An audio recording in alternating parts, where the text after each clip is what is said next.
Hello, and welcome to a very special episode of the History Respawn podcast. I'm your host, Bob Whitaker. On today's show, we'll be handing out our History Game of the Year award. Only this time, we'll be including a few new categories to go along with the main event. To help me wade through the year that was in history games, I'm joined today by the pride of Cork himself, Dr. John Harney. Hello, John. Hey, Bob. How are you? Happy holidays, Bob. Happy holidays to you, John. So, John, in spite of the pandemic, it turned out to be a really excellent year for history games. And that fact inspired us to come up with some new categories for this year's History Game Awards so that we could celebrate more than just one game. So, John, I was wondering, could you share with our listeners our categories for this year? I would love to. So this is great. I'm thrilled about this because there's a lot of awesome games to talk about, as you say.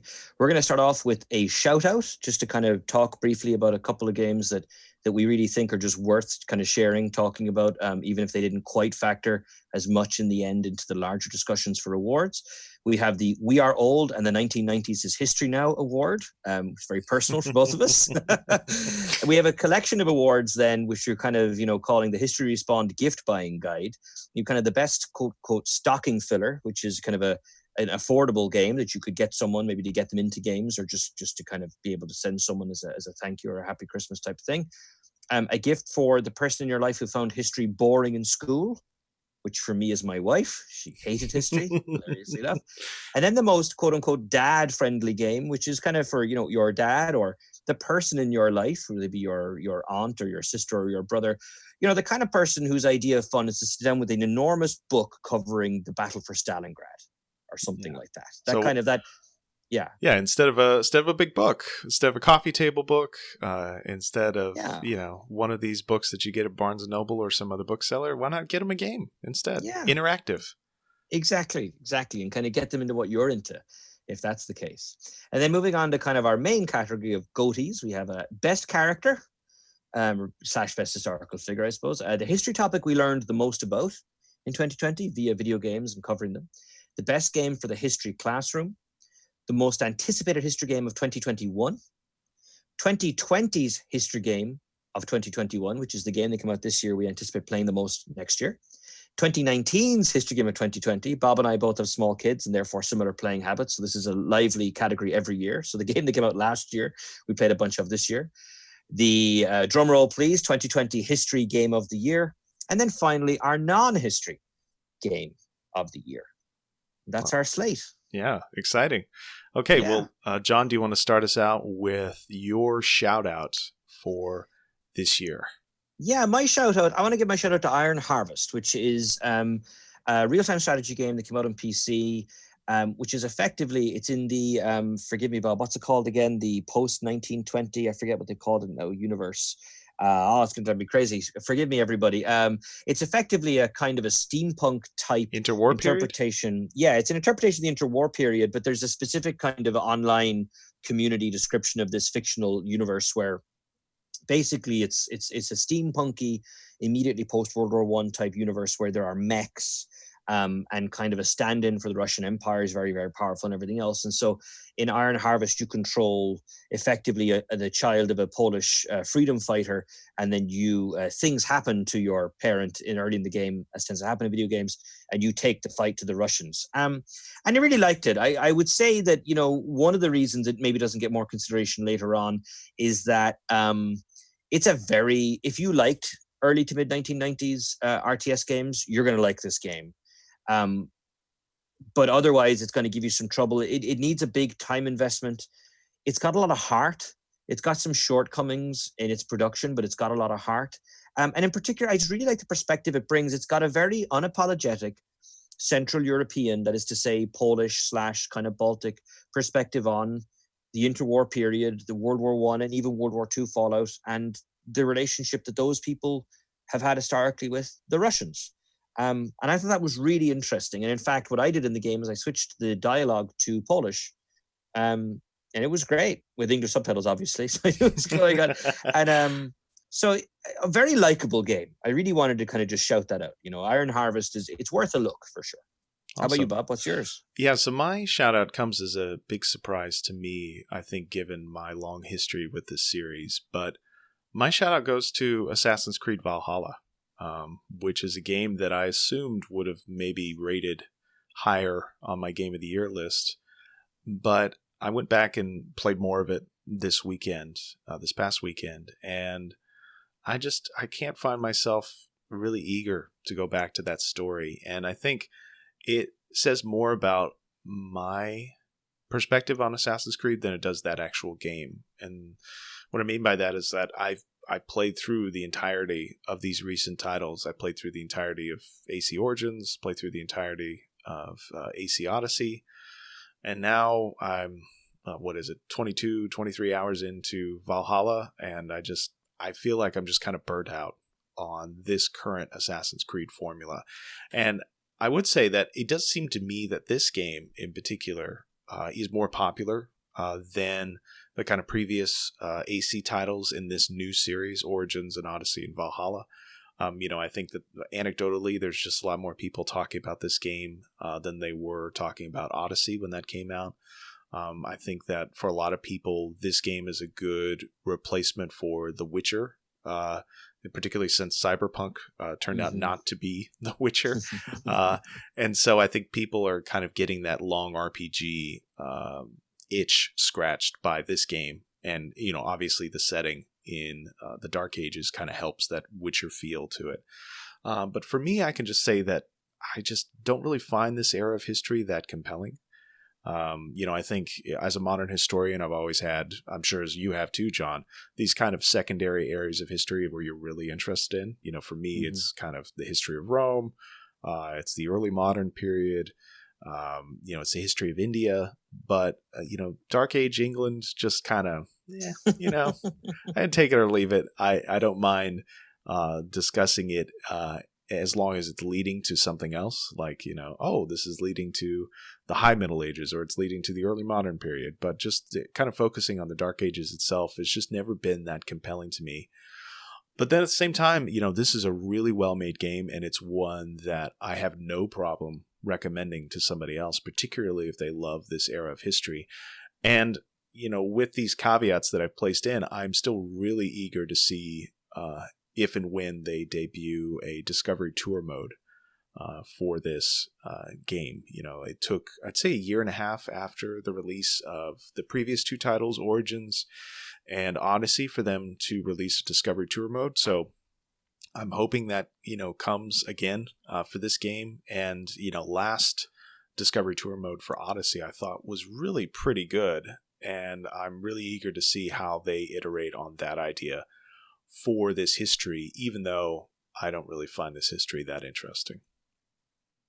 Yeah, I know we could joke with it being my Irishness or whatever, but the bit I played of the game, I loved Norway, and I wanted to get more into the mythology kind of spanning type stuff, which when I think of that period, I think of that anyway. I think of, Beowulf and that kind of aspect. The truth is I was never that into Bede personally. Yeah. That kind of same. Yeah. I mean, but it captivates some people, and for some people, this is like their favorite type of history, and not in kind of a white supremacist sort of way, but just kind of, they really like it. And for me, it's never caught on. And I think it's too bad, but again, easy to recommend this game. It's obviously well made. If you haven't played Origins or Odyssey, then definitely check this out. But for me, I think I've got modern Assassin's Creed fatigue. I just feel like I've played so much of those games. And, Origins, I think, took 25 hours. So that was the longest Assassin's Creed game up to that point. And then Odyssey blew that out of the water. Odyssey takes upwards of 50 hours to complete, and Valhalla is the same way. It's like a plus 50-hour game. And I'm tired. I don't have it in me to do it. And this could be, we'll see what the next year brings, but this could be the first Assassin's Creed game I don't finish, which is a remarkable thing to say. Wow. Yeah. A couple other things, other shout outs. There's some games that you're not going to hear discussed here, largely because we didn't have time to play them. One of them is Pendragon. From Inkle Studios. They were kind enough to send me a review copy of that game.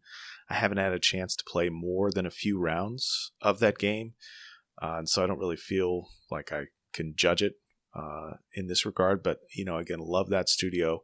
They just announced that they're going to do a new game set in the Scottish Highlands. I think it's going to be historical as well. So looking forward to that. And then Empire of Sin, which came out from the Romeros earlier this month. I haven't had a chance to touch that. I've heard that it's pretty buggy, so I kind of want to wait for them to fix those issues before I jump into that. And then also Medal of Honor Above and Beyond, which is the VR title from Respawn Entertainment. And that's a game that's gotten pretty poor reviews so far, largely because of bugs. And so I'm really looking forward to them maybe fixing that up and perhaps buying a virtual reality headset for the first time next year. And the reason why I'm so interested in that game is I know that they put in a lot of historical detail, historical research into the makeup of the characters in that game, if not necessarily the story. And so I'm interested to see what that kind of work looks like in a virtual reality setting. So just want to give a brief shout out to those games, which I want to spend more time with, but just haven't gotten enough time with to talk about on this podcast. And I should actually throw in as well, Desperados 3, which I've only played a couple hours of, which is kind of a follow-up. It is a follow-up to Shadow Tactics Blade of the Shogun, if people played that, which is you have these basically up to 4 characters doing strategy things at one time. I've only played a little bit of it so far. It's really good. I really like it. And it just feels, it's hard to put into words because Shadow Tactics was a very accessible game. It was hard, but it was very accessible. And Desperados 3, it's a little bit like the Crusader Kings 2 to Crusader Kings 3 transformation. They've made all these very small, tiny changes that add up to a lot that make a big difference. Now, you have to be interested in cowboys, I think, to get into Desperados 3. Most people are. And then a couple of games that it isn't even a shout out, I just want to play them at some point, would be Neo 2 and Panzer Corps 2, which both I think probably need to be covered by us maybe early in the year, and I probably do that. I would love to see them. I would love to play both those games. The first Neo was really great. So we'll see. So Okay. The next category then, oh, sorry, go on. No, yeah, I was just going to introduce the next category, but you go for it. Yeah. All right. So the We Are Old in the 1990s is History Now Award. So this is just to kind of confront the grim reality that maybe, just maybe, we're getting a little bit older, Bob and I. And so, but it's I can live with the fact that civilization reached its peak in 1998. I can handle that. Maybe 2002.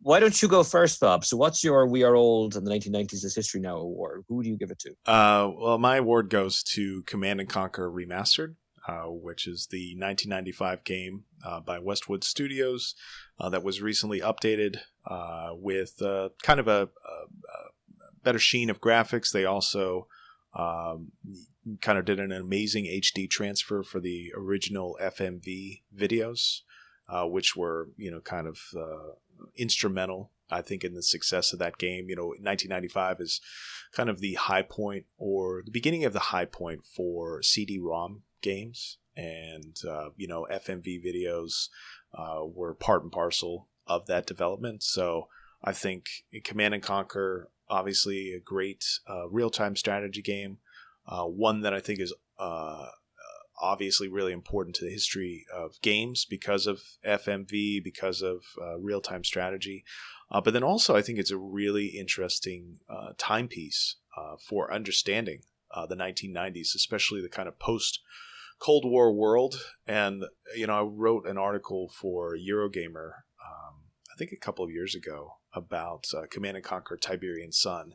And I mentioned in that how the original Command & Conquer is a bit of a statement about where America was coming out of the Cold War, and it kind of imagined this near future in which, you would have multilateral defensive arrangements where you see in Command & Conquer GDI fighting against third world terrorist organizations like the Brotherhood of Nod.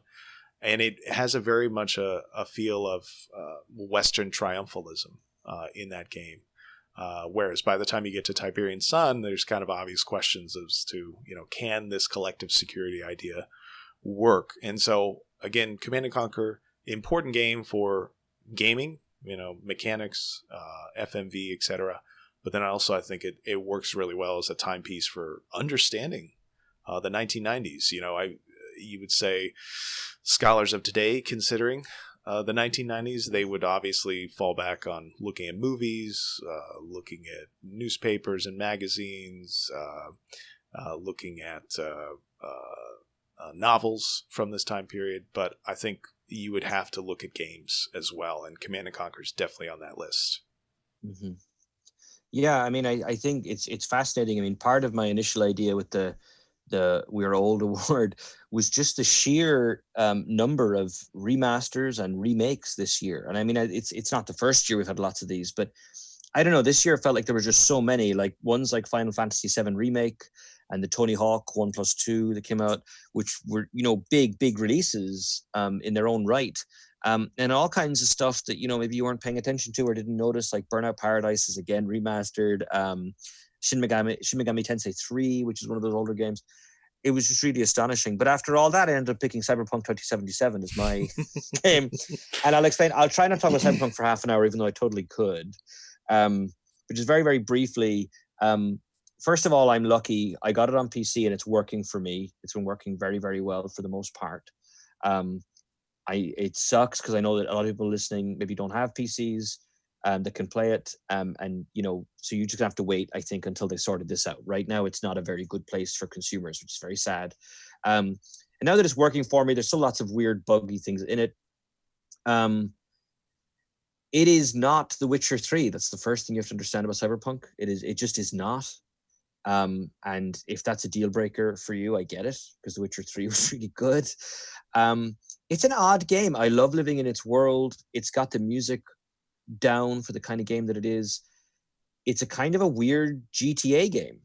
And now I'm stealing a line from Jeff Gerstmann over in Giant Bomb, but not like GTA 5. More like think GTA 3. And that's kind of where it is. And I didn't know I wanted that until I played it. But the reason it gets a 1990s award is it just feels so 90s. I think a lot of the critique of the game, and this is entirely valid, has been on its failure to kind of deliver on something more progressive or more original about where we're going with things like the human body, which, to be fair, CD Projekt Red marketed that.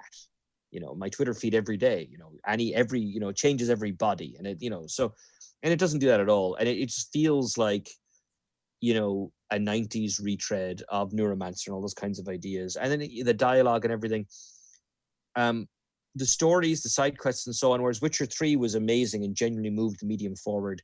Cyberpunk feels like the TV shows I would watch in the 1990s before going out for a drink or sitting down to dinner. Star Trek Next Generation was on at 5 p.m. Then 6 p.m. might be Buffy or something like that. One of these 90s shows where it's not just rough around the edges, it's kind of rough everywhere, but it's pretty cool. And that's what Cyberpunk feels like. But that's how I can understand. I think some people have just had very negative reactions off from the jump with that game, which, and I can see why they have it. And for me, it's weird. It's kind of weirdly nostalgic. This is like, it feels like a very 1990s vibe. Well, one thing that, we kind of discussed this not only in the last podcast we did, but also we've been talking about Cyberpunk quite a bit via text over the past couple of weeks. And one of the things that you just said now that's interesting to me is, how in many ways this is a old school GTA game. And, I think in a lot of ways, when GTA 3 came out, which I believe was in 2001, that game seemed in many ways to be a culmination of gaming in the 1990s. Even though it came out in the next century, I think, or the next decade, it seemed like a way for gamers to put a stamp on where games were going based on what had happened in the 1990s, late 1990s.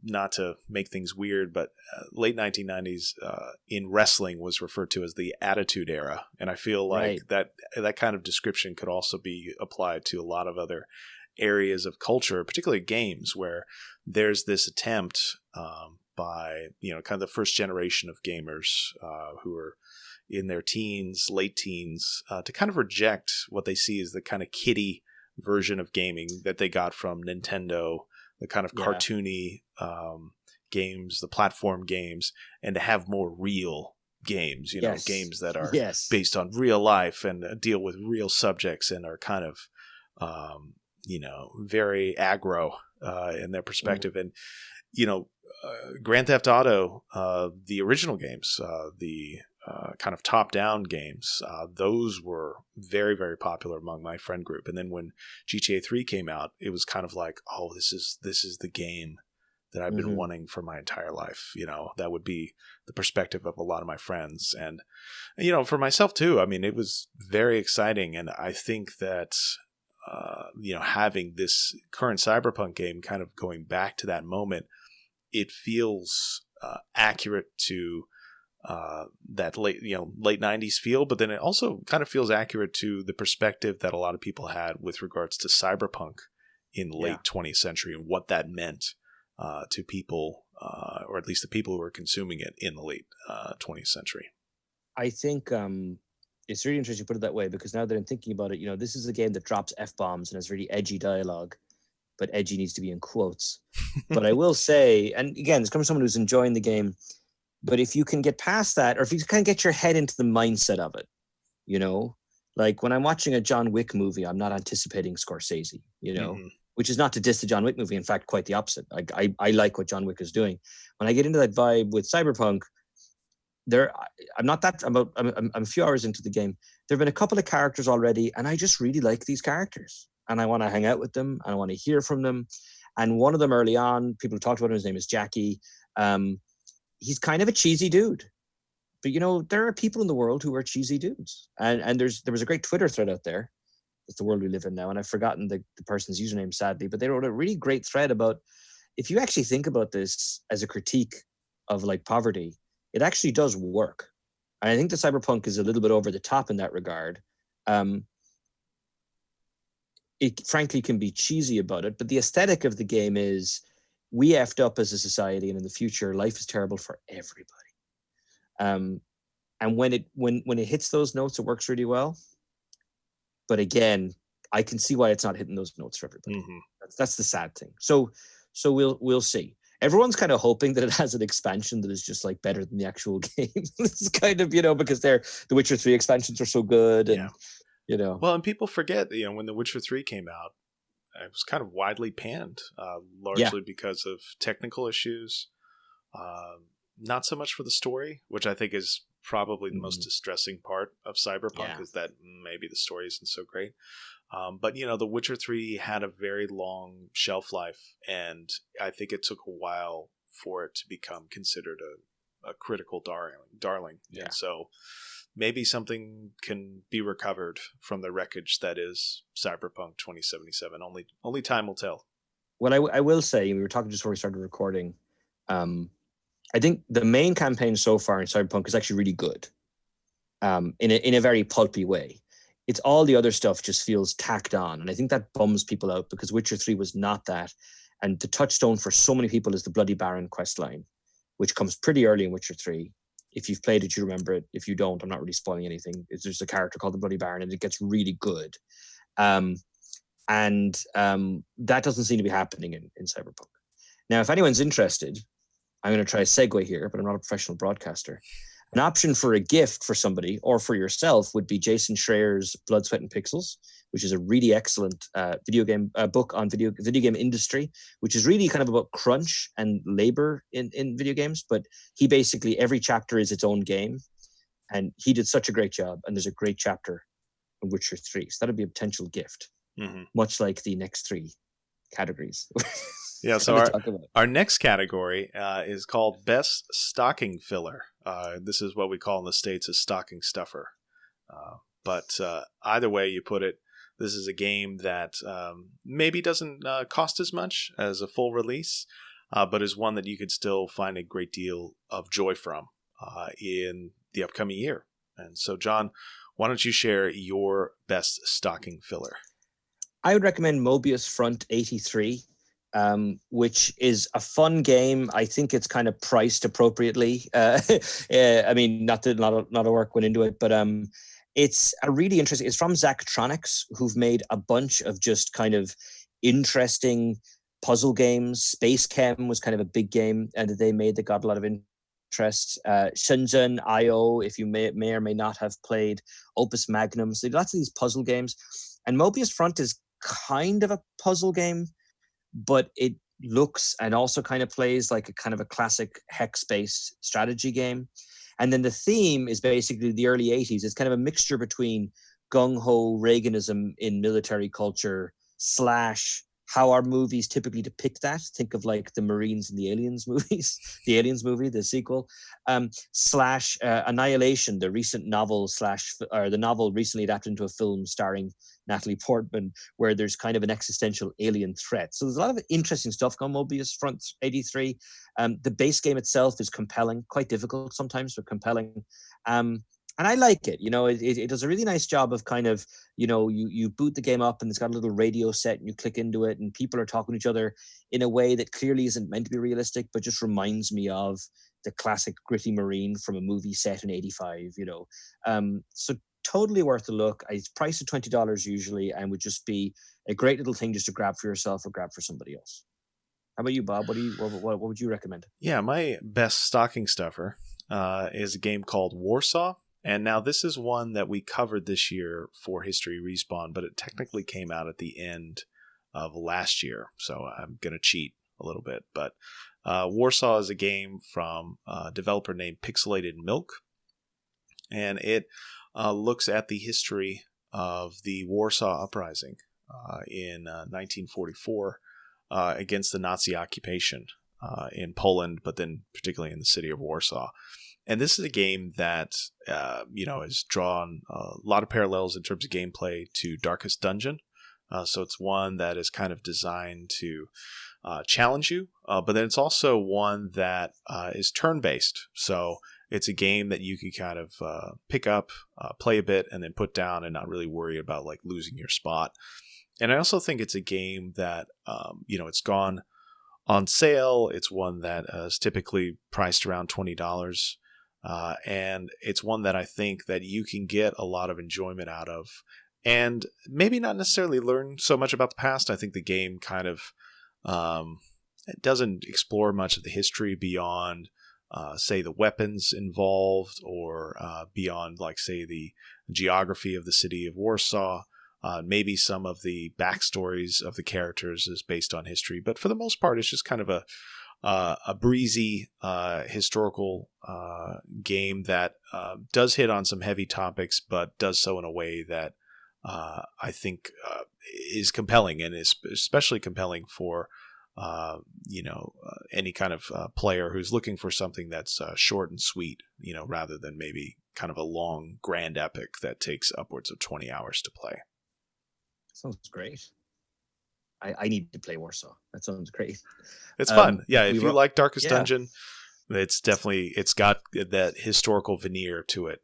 And, and I think that's a history, the history of that uprising that has gotten more attention in the last decade or so, but it's still one that I feel like a lot of Western players, and by Western, I mean Western European and American players, probably don't know that well. And I wouldn't say that this game does a lot of that historical heavy lifting, but at the same time, it's something that, you might pique your interest. This game might pique your interest in that history, and it might lead to some more knowledge.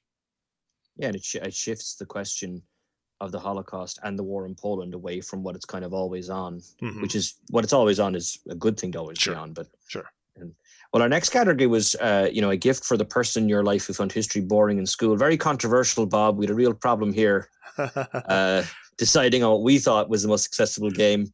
It's a game that's particularly close to your heart. Why don't you share with us? We both agreed on a game that you should totally get somebody. Yeah, so John and I are sitting here looking at a shared Excel spreadsheet that's got our answers for it. And both of us for this category picked Hades, which is the game from the developer Supergiant.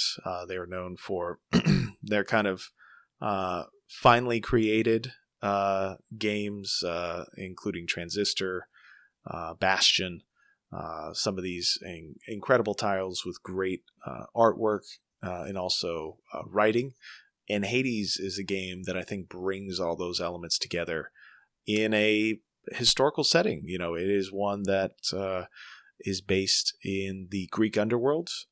It pays a lot of attention to Greek mythology, and it does so in a really compelling way. I mean, I think this is a game, we'll talk more about it maybe in a later category, but it's a game that has captivated, the gaming audience in general. And it was one that was in early release, and there was some good buzz around it last year, I think, when it started in early release. But then this year, when it was finally released 1.0, I believe in September, it just kind of took off, and it, was praised not only for the usual Supergiant things like artwork and narrative, but then also gameplay. And it is a really compelling roguelike game that rewards players who go back and replay it over and over and over again. And this is a game that, according to Epic Game Store, I've put in 5 days of my life into.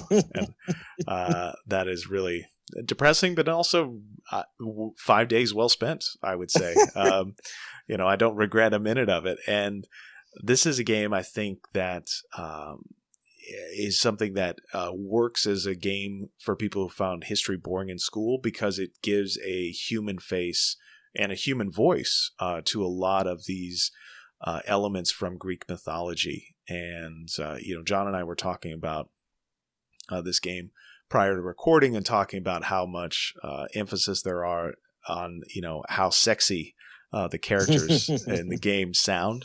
And it's a game that I think, appeals to many different interests, not only in terms of gameplay, but then also in terms of narrative, and then in terms of horniness, right? I mean, we've all got needs. And so this is just a really easy game to recommend.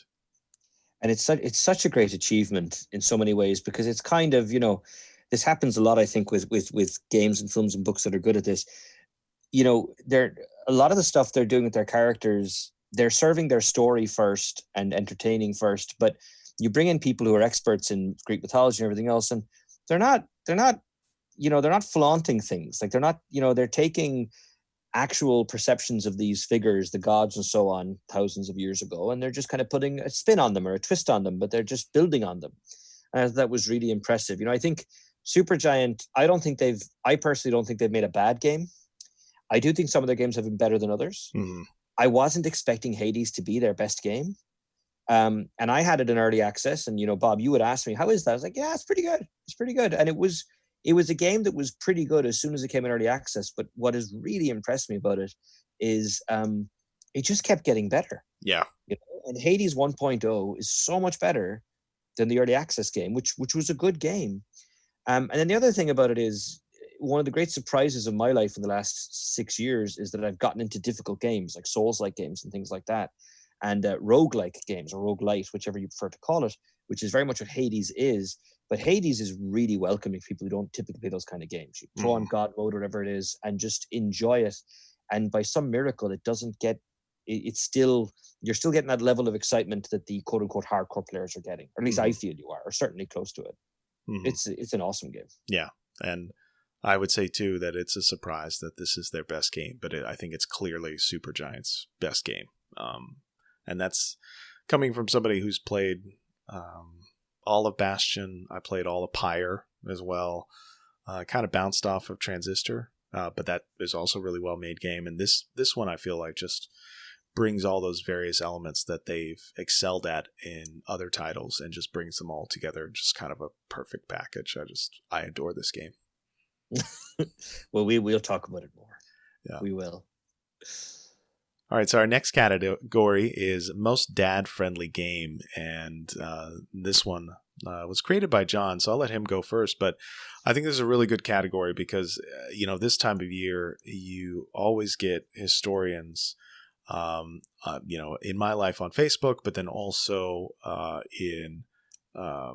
on Twitter or other social media platforms, talking about, books that they would recommend for people to buy for their dad or for their uncle, right? As somebody who enjoys history and loves to just sit down and quietly read a book about the Battle of Stalingrad. Well, these games that we've got here, they're kind of designed to replace those book experiences with something more interactive.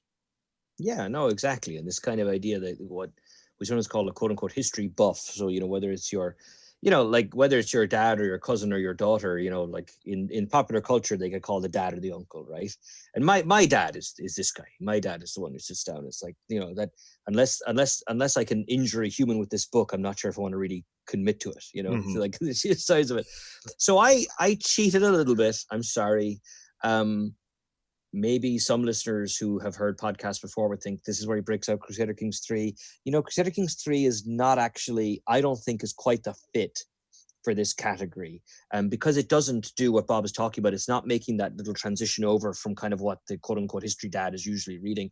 So I went for Hearts of Iron 4, which is another Paradox game. And I cheated a little bit by saying, well, you get them battle for the Bosphorus, which came out this year and kind of makes it a 2020 game. But what I would encourage you to do, if there's someone in your life who you'd kind of, particularly if you'd be interested in maybe trying to get them to see why you play games, that Hearts of Iron 4 might appeal to them. And depending on how it goes, especially with the sales coming up, I would actually probably say Man the Guns, probably my pick of the DLC. You can use the internet to find DLC you think would appeal to you. Waking the Tiger is very useful for so many people who care about China, for example. But the basic game of Hearts of Iron 4, it's not as hard to get into as it seems. But if you're the kind of person who knows what kinds of aircraft carriers the US produced after Pearl Harbor, or who is really interested in the Battle of Midway, or who is genuinely intrigued to kind of the massive state-led effort to use human productivity and manufacturing to effectively wage a war, that person will really like Hearts of Iron 4. And I think that of all the Paradox games, I actually think, and the fact that it's World War II doesn't hurt.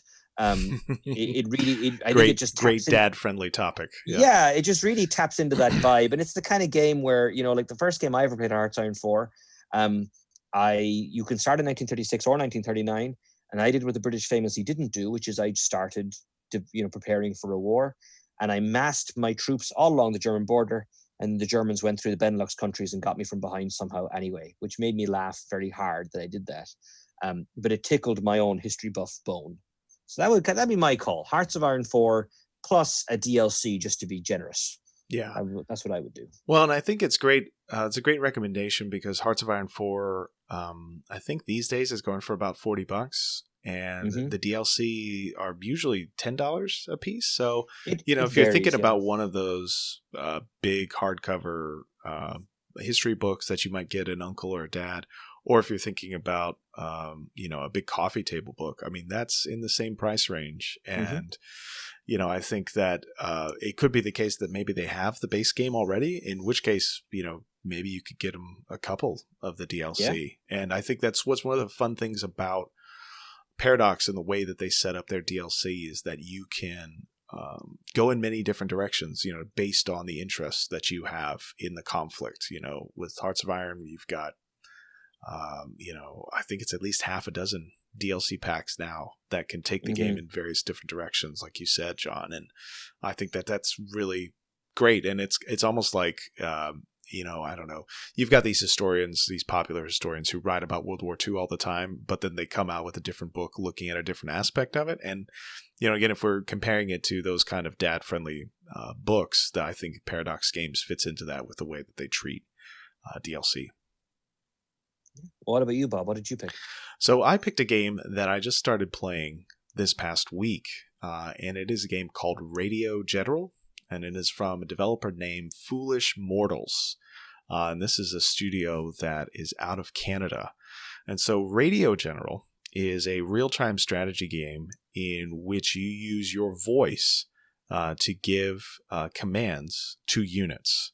And the focus of the game is on the Second World War, and it is focused on the Canadian side of the Second World War. So you are following the Canadians as they help to defend the Commonwealth, the beginning of the war, going to Britain, participating in early raids. And at this point in the game, I am in the midst of the invasion of Italy by the Allies in 1943.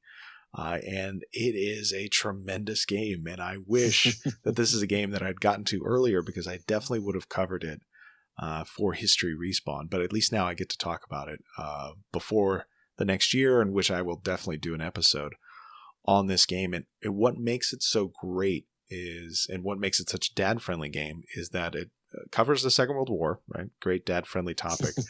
But it does so in kind of a dad-friendly RTS mode. And so the way it works is that you use voice commands to direct your units around a map that is set before you, and you can pause the action at any point to kind of make your decisions on what to do. And the action never really gets that complicated, which I would say, for maybe more serious war gamers, it's kind of to its detriment. But for somebody who is maybe not as flexible or as well versed in real-time strategy games or in war games in general, it's a really easy game to pick up and to use your voice in order to give commands. And it's also got like really fun dad-centric touches. So for instance, if you were to go online and look at images for this game, you've got the map, you've got the kind of old-style radio in front of you, and you've got the clock where you can pause the game, and then you've got your units splayed out on this map. But in addition to those map pieces in your units, you've also on the side, you've got a little glass of brandy that you can pick up and kind of swirl around. And there's also a pipe that you can pick up and use while you're playing the game. So it's just kind of a fun game. It's kind of got these fun touches.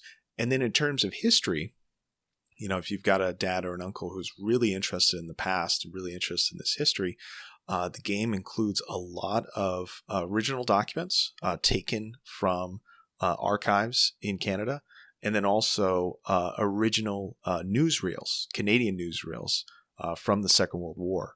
And all of these are kind of presented to you in the run-up to whatever campaign or battle you're about to enter. So it'll give you kind of primary source documents, really short primary source documents that you can look at as you're preparing to plan your campaign. Then after the campaign, whether you win or lose, it gives you, kind of what really happened and some of the images as well as the newsreels that came out from that. And so it's just a wonderful package.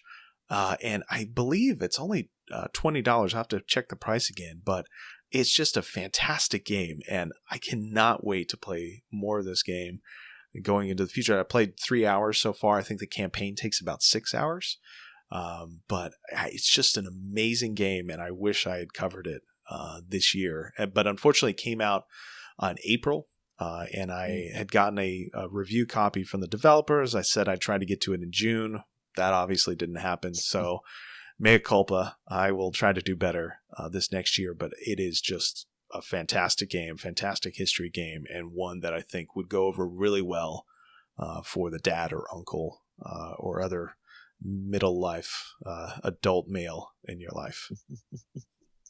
That's awesome. Now I want to get Radio General. So this is kind of between that and Panzer Corps 2, I've got World War II sorted out. So we move on to best character here. Shall I go first? Yeah, please do. Going back to you then. So for best character, I picked Ryuzo from Ghost of Tsushima. And Ghost of Tsushima is... So I will talk about it a bit later on. But what I'll say about it is an interesting game is that I didn't... the game has actually grown on me. So if you look at someone like Gene Park talked about this. He leads the video game coverage for the Washington Post. And when this game came out, I remember him tweeting like days after, he's like, I'm still playing Ghost of Tsushima. Like, I can't stop playing this game. And the review went online 3 days ago. And I remember at the time going, oh, okay. And I got it, partly to cover History Spawn, partly because I was interested. And a similar thing happened with me. And so they recently introduced this online co-op version. And it's a squad game, but I wish, and I know this is a silly wish because they can't just magically do this, I would have loved a Red Dead Redemption GTA Online style online for this game, just to tool around medieval Japan with some friends, because that's where the game is the strongest. Now, one of the weak points, I think, for the game is that, the main story is a bit, it's okay. and I think that there was some legitimate concern or criticism of the fact that there was a lot of emphasis on honor in a game with all these Asian characters.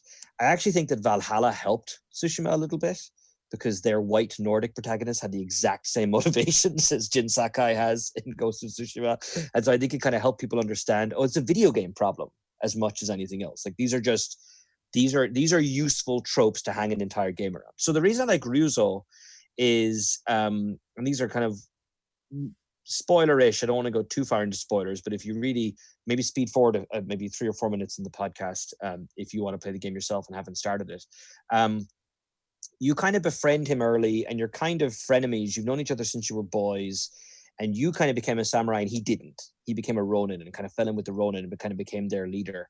And he turns on you at the end of quote unquote Act 1. The game is blocked off in very specific phases before the map opens up. And he turns on you and basically does it kind of out of bitterness, but kind of basically out of good old fashioned, this makes sense for me financially to do this. And there's also an element of, I can't really sit here and wait for you to redeem your honor when I have people to feed here, and all of that is done in a way that is still well within a pretty, what sort of looking for, conservative, I guess, storyline of, revenge and everything else. But Ryuzo brings texture to that in a way that was really welcome. And I think kind of really adds to the story and does elevate it past some of those critiques that are not wrong per se, but Ryuzo definitely brings wrinkles into it. And then in addition to all of that, the character, the basic work of this game was of such high quality. The voice acting is really good. His character has been designed really well. And you duel Ryuzo, and duels are a big thing in Ghost of Tsushima, and your duel with him, like that just worked for me narratively in a way that I wasn't kind of expecting. So I was really happy. So he's my favorite. He's my character of the year in many ways, because he helps to elevate the game past what otherwise it might have kind of fallen into. Awesome. Yeah, that's great to hear. I love to hear too that, he's able to kind of alleviate some of those problems that you had with the narrative. I think that's interesting how, one character can kind of help that issue a bit. Yeah, and he kind of sticks out that way. Yeah.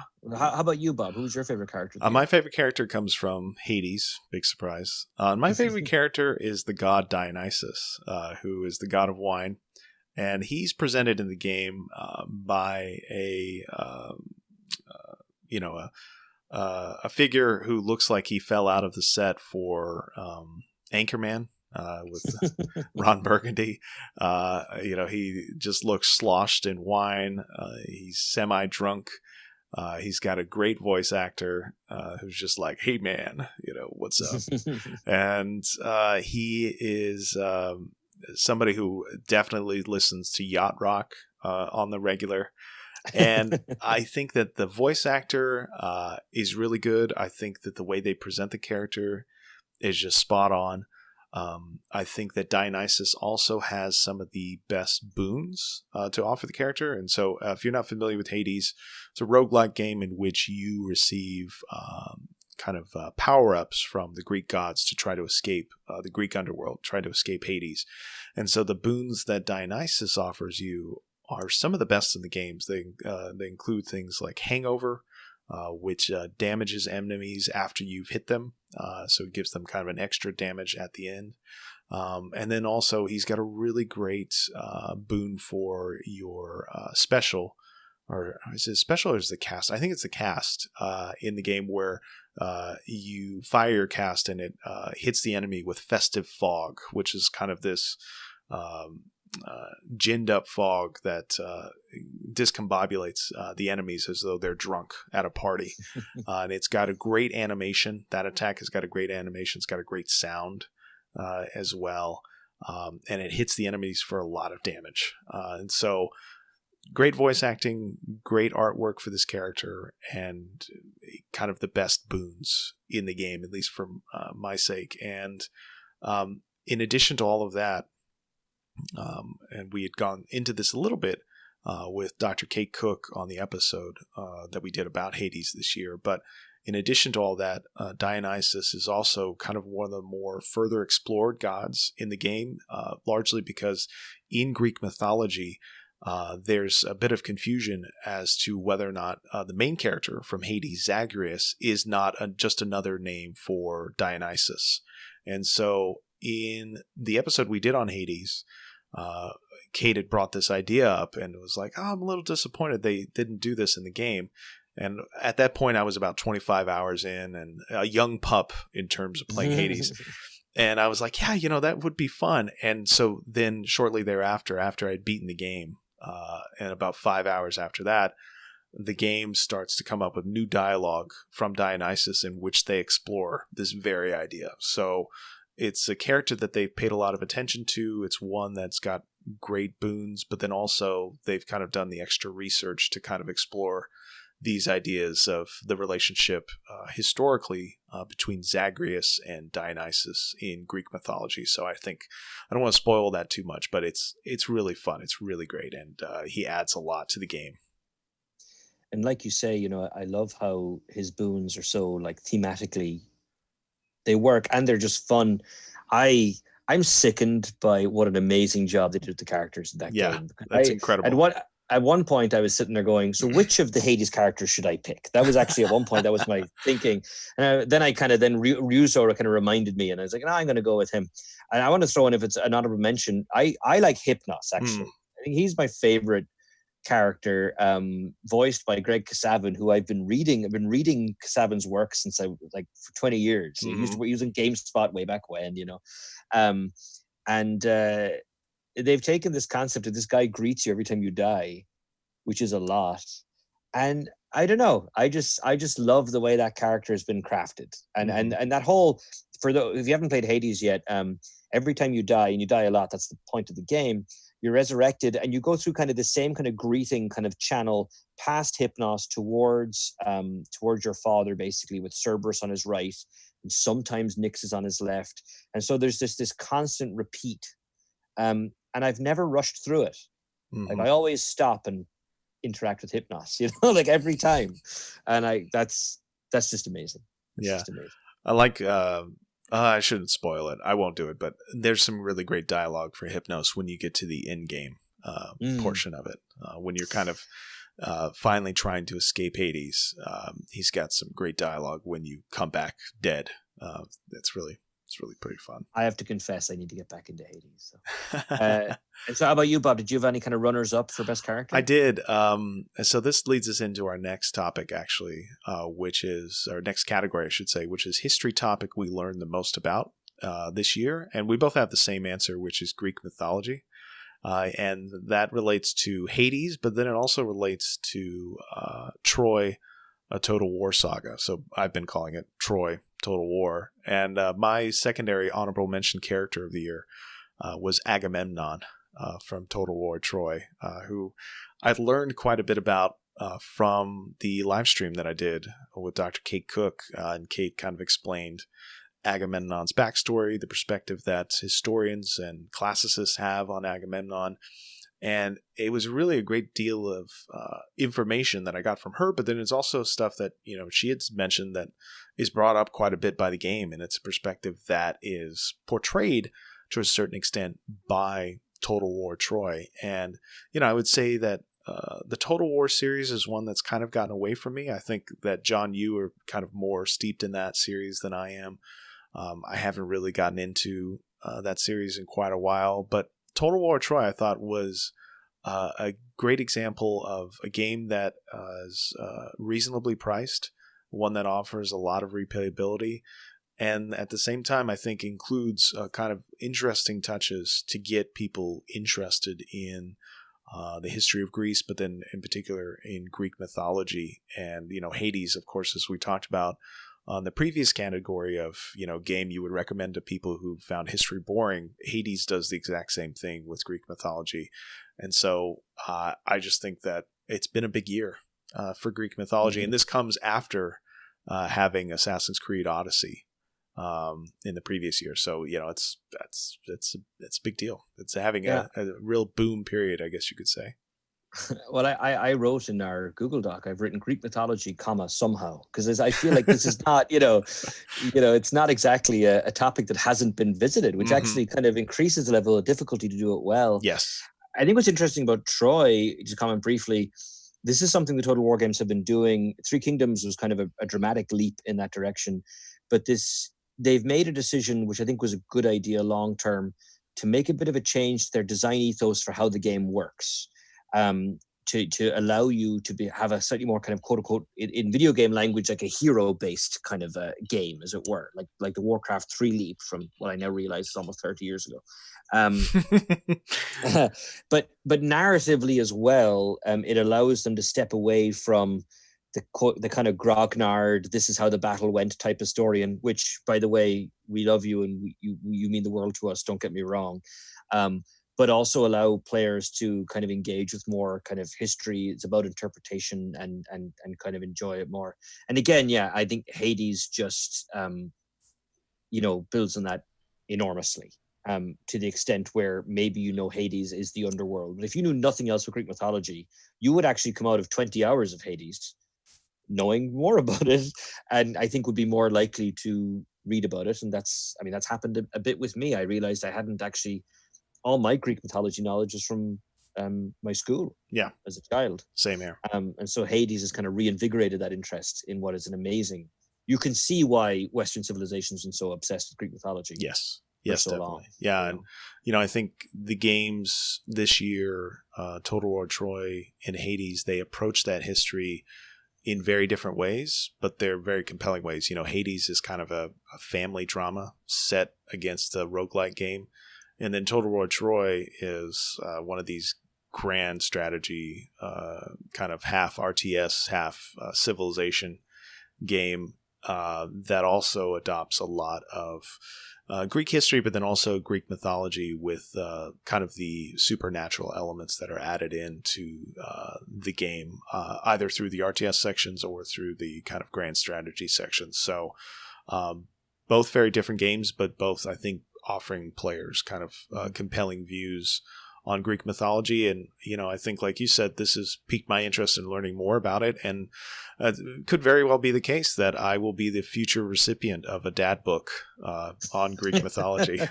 Hopefully not this year, but, in years to come, Well, I'm going to try another segue, so stand back. Oh, okay.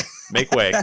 When I teach history video games next January, God willing, all being well, the state of the world right now, January 2022, I am 100% booting up Hades in the classroom. Yes. And we are 100% going to look at a couple of those characters and talk our way through it. I don't know that I would assign it to people per se. Maybe I would, but it would involve maybe buying a Switch or having a decent PC. But we'll definitely be looking at it. And of course, Bob, you and I use a lot of video games in the classroom, but there have been a few this year. Maybe you're slightly a better fit for that. I'm not sure. I guess me. Let me go first, because you go first. In case the listener is confused about the category, we are talking about I'm sorry. Best game for the history classroom from 2020. Thank you, Bob. Sorry. This is like the old Oscar shows, like in the 70s, where one of them was drunk and the other one is like, okay, all right, Jack, I'll let me come in. So I cheated. I picked Attentat 1942. And I cheated through ignorance because I didn't realize the game went out 3 years. God forgive me.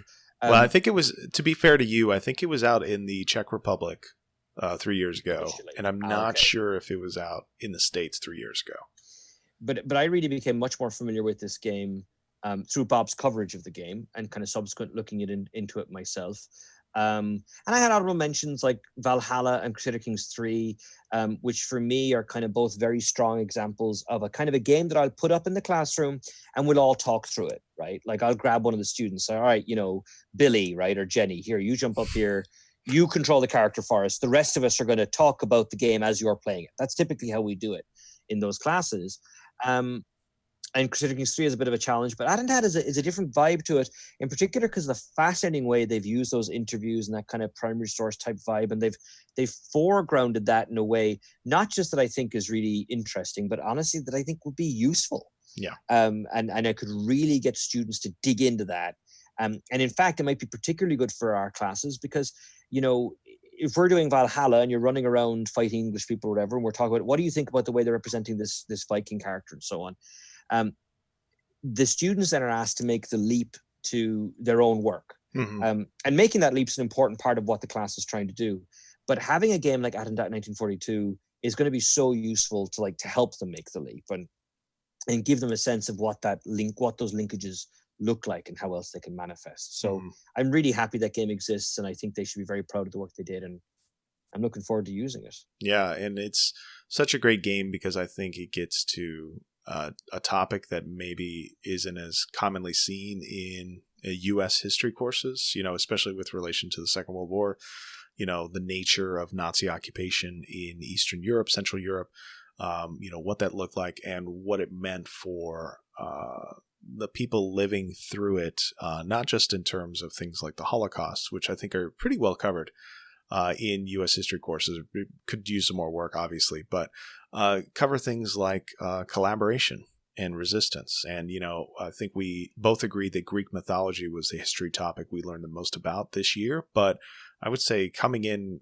second place is resistance in World War II. I played Warsaw this year. I played Attentat 1942. I also played another game that's escaping me right now that was about resistance in the Second World War. But another big year for that kind of history and that kind of narrative, which I think is one that's common for maybe history books, history courses related to Central and Eastern Europe, but is not at all common, I think, from the type of histories that you and I are familiar with and you and I have taught in the past. And so I think, like you said, great game for, students to get a handle on and kind of think about how they could present their research through a game. But then also I think the subject matter itself is really worthwhile. Yeah, and it's interesting, to think of, I'm not sure how much it's true in the United States. Certainly growing up in Ireland, who the French resistance were. And you get this very kind of Charles de Gaulle authored version of that, which is not to throw shade at the French resistance at all, but it's astonishing. You think of like only the other side of Germany, which if you're to transpose Europe onto the United States, it's like I don't know. I guess you're like from Missouri to New York or something. They're not. These places are not galaxies away from each other by any such imagination. And finally, we're getting to learn more about them. Yeah, and so what did you pick, Bob? So the Resistance game that I forgot that I played this year is actually my nomination for best game for the history classroom. And that game is Through the Darkest of Times, which came from the developer Paint Bucket Games. And this is one that came out at the very beginning of this year, and I covered it for a History Respawn episode, I think just as the pandemic was started and we were in isolation. And this was a game that was somewhat of a comfort to play because, in the midst of the pandemic, in the midst of isolation, I was like, well, thank God I'm not living in Germany during the 1930s. But this is a game that attempts to depict the German-based resistance to the Nazi regime starting in Berlin in 1933. And you play over the course of the 1930s going into the Second World War as the leader of a German-based, Berlin-based resistance group to Nazi Germany, to Hitler's regime. And it is a game that has got, I think, pretty strong narrative elements, pretty well-written stories, side stories. It has these moments where it, depicts famous events in Germany during the 1930s, 1940s. And it's one that is all wrapped around this kind of strategy game that I would say it doesn't work very well. I'm not a big fan of the kind of moment-to-moment action in this game or the strategy elements. But at the same time, I think that the game is really strong narratively with regards to resistance, what resistance looks like. And I think one of the reasons why the strategy elements of this game don't work so well is because they're designed not to work very well, in the sense that it's a game with a message, and the message is that, resistance to these types of regimes like Nazi Germany, like Hitler's Germany, was very difficult, nearly impossible. And so your level of frustration with the way that the game doesn't work in terms of strategy, I think, is an artifact of that difficulty. It's trying to relay a historical message through its gameplay. And I think it does that message work really well. Fascinating. Yeah. That's an interesting thing. I've talked to Paradox Games a lot the last couple of years, and for me, the transformative moment of Crusader Kings 3 in particular, or 2, I should say, followed up in 3, is learning to be okay with things going badly. And that was a real challenge with those games, because if you want to play Crusader Kings 2, for example, like a Civ game, sometimes it works out that way, but it doesn't always. Then you can find out actually it's a lot of fun. But it's a challenge because, with history books, for example, both books kind of written more for students and books written for a wider audience, there are flawed books, and it's true in fiction too, right? There's flawed things you come out kind of liking. And where video games have this extra level, I think, like you say, is that artifact of that. It's kind of fascinating. It's almost simulating a sensation of this futility, which is fascinating. It's fascinating to me, It's so interesting. Yeah, and I think that's intentional. And, our scholarly guest on the episode, Dr. Ned Richardson Little, he had the same perspective as well, as that, these strategy elements were frustrating because they were supposed to be. Right. And I think that this is a game that's easy to recommend for the classroom because it is something that'll run on anything. When you think about logistics of giving games to players, it'll run on anything, and it's something that is relatively cheap, particularly compared to some of the AAA titles that people might be interested in giving students, your Assassin's Creeds, your Civilizations. These games that we've recommended here, I think, fit the classroom better, not only because of subject matter, not only because of mechanics, but also because of logistics and price. Because, when I've taught this type of class, when you've taught this type of class, those logistical elements can't be ignored. It's not like a book where you just, just go to the library or go to the bookstore and get this book. Right. It's not that easy when it comes to these games. And if you're a teacher, or if you know a teacher, certainly I'm sure you have colleagues, Bob. I have colleagues who they see some of the stuff I'm doing and they're interested in dipping their toe into it. And, especially if you're, an adult college professor or high school teacher or whatever, who hasn't played video games since you were a teenager or something like that, that logistical stuff can be incredibly intimidating, even at that early point. They're just doing the research to see if they want to do it in their classes. So you're listening and you've thought about it. If you're a teacher yourself, or if you know somebody, again, I think both of these games are easy to get a hold of. And like you say, Bob, run on anything, which is yeah. So the next category is our most anticipated game of the coming year. I have a lot of anticipation about 2021. A lot of hope. I think we all do, in general, not just for history games. Yeah. Oh my word. But on the video game front, 2020 was a great year for video games, but I think 21 is shaping up quite well as well. What are you looking forward to the most, Bob, in terms of history games for next year? Yeah, I'm looking forward to Amplitude's Humankind. And this is a game that was pushed out of 2020 and was pushed into April of 2021. So it'll be coming out at a good time for me. That's at the kind of end of the semester here in the States. And so I'll be able to jump into that game, hopefully, in May and begin to play it. And, again, we've talked a lot about Humankind so far, this year. And I think also we started talking about it last year. And it's one of these grand strategy games, 4X games in the mold of Civilization, but it's one that is actively trying to break that mold set by Sid Meier's Civilization. And, we had a lot of coverage of Civilization in wider public this year. Sid Meier came out with his memoirs, kind of a lot of celebration about his games in general. But I think there's a lot of eagerness through Humankind and then through Old World, another one of these 4X games.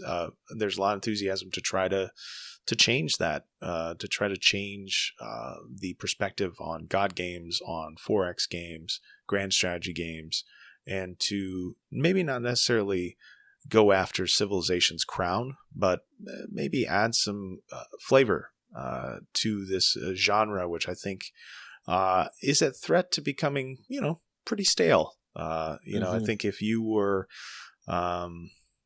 maybe not interested in 4X, it's probably because you're just not interested in Civilization. So maybe these games like Humankind can offer an alternative perspective on that genre and a different play style. And so I'm hopeful that it's good, and I'm really looking forward to playing it. Yeah, if it ends up being the Pro Evo to Civilizations FIFA, I think we all win. Our back, it's a long time ago now when there were 2K football games. Yes. Yes. I think that's a better comparison. Yeah. Yeah, I very nearly picked Humankind. I have everything Amplitude have ever done. I've enjoyed. They do phenomenal stuff, and I'm excited about Humankind. I would give a shout out also to Old World. Yes. They were very kind to give us some review copies to look at. We did a little bit of coverage. We're going to do some more when it comes out.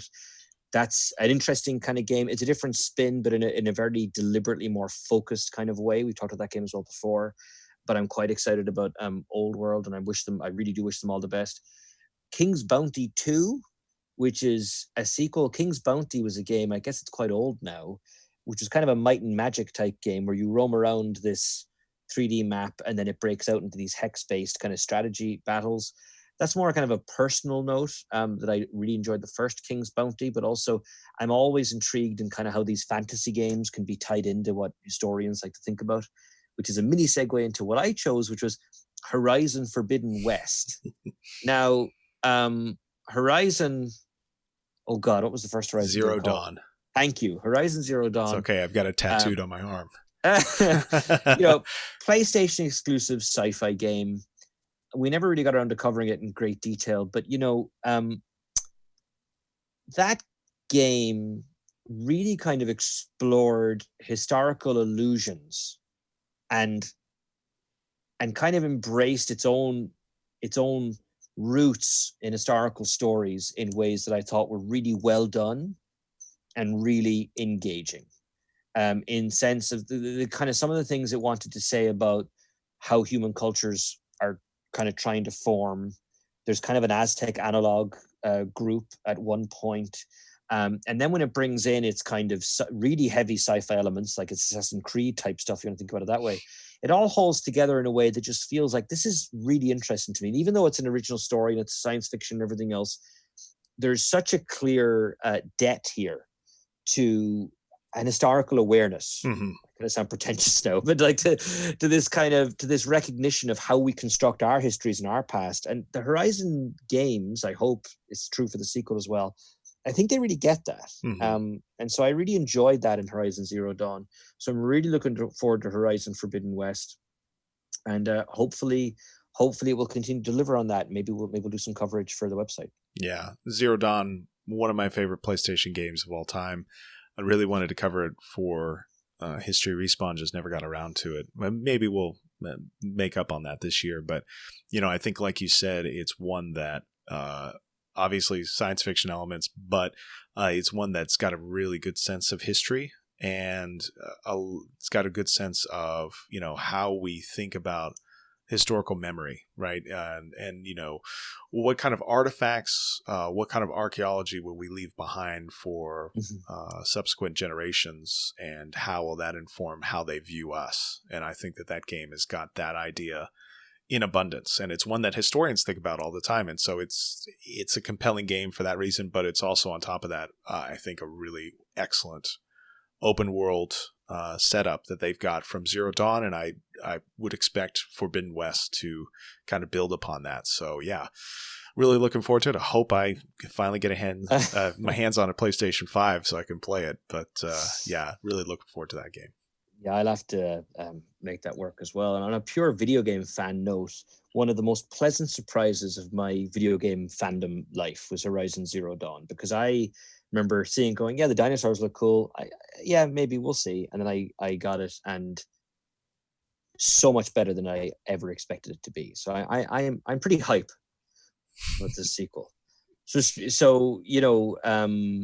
So speaking of which, then, so we're kind of, I like this category, Bob, and I had to text you back to get you to explain it to me because I didn't quite understand it first to the text. Well, I can explain it now if you want.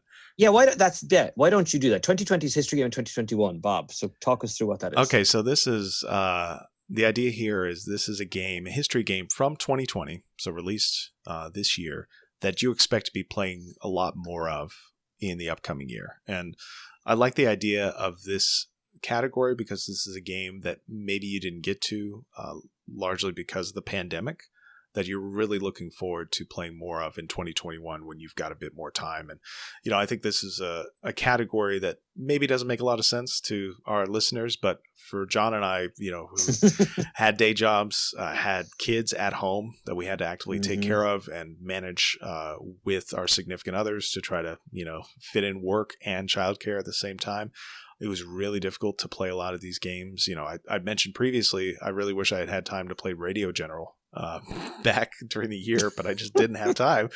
And I'm really disappointed that. And so these are games that we came into contact this year, but we're expecting to play more next year. And my nomination for this category was Mohawk Games Old World, which, as John mentioned, we got in early access this fall. But, I think it's supposed to go into 1.0 maybe sometime next year, 2021, but they'll continually add content to it over the course of this next year. And, we had brought up this idea, or at least I had brought it up, of, historical time periods that even as modern historians we're kind of interested in as kind of a hobby. And I was like, well, Dark Age, Assassin's Creed Valhalla, not really my bag, but the setting for Old World, kind of this Mediterranean world, in extended Mediterranean world during the ancient time period. This is one that is really interesting to me and is the basis for this game, and I'm really excited to dive back into it next year. Even though this year I really only had time to play a couple hours of it before I had to put it down and go take care of kids or teach classes. But it's one that I'm really excited to see more of and to see how they build upon it during the early access period. Well, what I like about that game, this has been less true since Civ 6 came out, but certainly when Civ 5 was the latest Civ, there was such a heavy wave of Civ 4 is the best Civ. And there's people out there who still say that. And there's Civ 4 is a very, very good Civ game. And I think in those conversations, we forget or we underestimate how much we like the stuff that comes later. So when, Sarn Johnson, I get his name right? Sorry, it's a husband and wife team are running the studio. And anyway, the Johnsons, he had worked on Civ 4. And so when I first heard, it's the Civ 4 thing, I was like, oh, okay. I mean, I hope it's going to be good. I was, a bit wary of that kind of a promise, but it really is. Like, Old World really has all the things I remember being good about Civ 4 in a way that feels progressive, not reductive. Yes. Which is absolutely. really impressive. Impressive. Yeah. 100% agree with that. Yeah. My game, to the shock of anyone who's ever heard a History Respawn podcast before, is Crusader Kings 3. And, I've only played about 40 hours of it. That's how little I've, that's how little time. So here I am with Old World. I played like maybe 2 hours, and you're with Crusader Kings 3, and you're like, it's just a drop in the bucket, just 40 hours. The first 100 hours of any Crusader Kings game should be spent finding new ways for Ireland to control Western Europe. That's kind of what and then I'll move into the Holy Roman Empire. And I'm Crusader Kings 3. One of the things I love about that game is that Crusader Kings 2, after years of DLC, reached a really cool place where you could control states from all over, or civilization, or families, dynasties from all over the world. And CK3 started with that. I'm really glad they did that. And controlling an African dynasty or a Middle Eastern dynasty, or an Indian dynasty, feels different from Europe in a way that makes sense. And so I can't wait to dig into all that. And that's it. No even hopes for DLC or anything else like that. Just a game that I look forward to just playing. And it's funny, like you say, Bob, because with our lives the way they are, 22-year-old John would have gone through Odyssey and went, that was awesome. I wish it was 120 hours, because I was 22. I had the time. And if you're listening to 22, I don't begrudge you. Please do it for me. God bless you. God bless you. Exactly. Crusader Kings 3 has that gift. I will find the time to play it somehow. And I just can't wait. And bit of a spoiler. This might be my last chance to talk about it actually in any major way in this podcast. If you like Crusader Kings 2, you'd be insane not to get Crusader Kings 3. And I just keep saying this, but I think it's worth saying again. If you've ever been intrigued by these Paradox games, this is the one to jump into. Crusader Kings 3. This is the one to jump into. You will find yourself seducing the Duchess of Lothian before you know it. And and you'll love it. So I'm looking forward to playing Crusader Kings 3. The Duchess or the Duke of Lothian. Or the Duke. That's and there's all the it does all these things. Very quick note, I'm sorry, people have heard talk about this game so much. Your character can be gay, which isn't a problem, right, in the game. But you know what? In the 13th century, a lot of people, at least publicly, didn't like that. Or certainly the bishops and so on publicly didn't like that. And so there are penalties you can pay in the game for such relationships becoming public. Like, all those little things are done. They really sat down and thought about it in ways that just add up to a really enjoyable gameplay experience. So that's next year. So what about 2019's History Game of 2020? So this is, going back a little bit, this is the game that came out last year that we played a lot this year. Yes. So that's right? Yes, that's right. And so for me, it's been a few months, but I played a lot of Total War Three Kingdoms earlier in the year. And we talked about it a bit earlier in the episode, but just to kind of, this might be their best game, the best Total War game. I think it's been very important for the series. But funnily enough, it's inspired me to go and reinstall other Total War games. Again, a little bit like Crusader Kings 3. For a long time, if somebody said to me, I hear the Total War games are good, what would be a good first game? I instantly said Shogun 2. Just get Shogun 2. And unless you really like one of the other historical, like if you really like Rome, yes, you should get Rome 2. But if you don't have any bias for any topic, any historical setting, you should pick Shogun 2. And now I think I would tell them to pick Three Kingdoms. Wow. If you haven't picked this game up before, you can play it, the classic Total War. The game literally asks you, which game do you want to play? The classic Total War experience, or the more kind of character-based, kind of, storytelling kind of focused experience. And you can do both. So I enjoyed a lot of that game. I think I might play more of it in 2021 again. I haven't dug into any of the DLC, so that'd be an excuse to do that. So yeah, I continue to recommend it. How about you, Bob? What game survived into this year for you? Yeah, the game that survived for me was Civilization 6, in particular their DLC Gathering Storm, which is the one that added in, ecological disasters, kind of a sense of global warming, all of this stuff. But I really liked it because of the new civilizations it introduced. So these civilizations included Sweden, the Ottoman Empire, Phoenicia. It included Eleanor of Aquitaine, who could be a leader of England or France. It included the Maori. It included Canada as well. Canada is a civilization in the Sid Meier's Civilization series. It's a remarkable thing. And I am really intrigued by what they've done with the Civilization series. I think that there's a real sense that this is a series that is through its DLC, adding a lot to not only the base game of Civ 6, but the idea of Civilization as a series. And I think this is a really good DLC, if you add it in with the other DLCs that's come along with Civ 6, partly because, now you're getting a fuller catalog of civilizations you could choose from, a lot of different options while you're playing, a lot of things that kind of make the gameplay more compelling, making the game feel like it's got more peaks and valleys, throughout, rather than just kind of having the peak near the end where you're about to win and then the valley of actually winning, And so I think that even though there's a sense you've got games like Old World and Humankind kind of coming after Civilization's throne, there's a sense that, the king is not going to be caught sleeping. And that Civilization is something that is trying to iterate on its formula. But that's not to say that Old World and Humankind don't have things to offer, things that could help Civilization going down the road. But, I think that Civ 6 Gathering Storm, it's something I played a lot of in the middle of the summer when I was, kind of catching a moment away from the kids, not really working on any research or writing. And, it's an easy game to pick back up, and it's one that makes me eager to see, new DLC going forward. And I should mention, too, we had plans this year of debuting a new History Respawn series called Historians on Civs. That hasn't happened yet, but I do hope this next year, maybe once the pandemic calms down a bit, to go into this. And the premise for that idea is to have historians come on and talk about the ways in which individual civilizations are portrayed by Civ 6, and I think this new DLC that came out, I think near the end of 2019, I think it was fall 2019. This one adds a lot more potential topics to that series, so I'm really thankful to have played it this year. Yeah, on a quick aside as well, it's just interesting when you and I were young, and expansions were kind of the thing.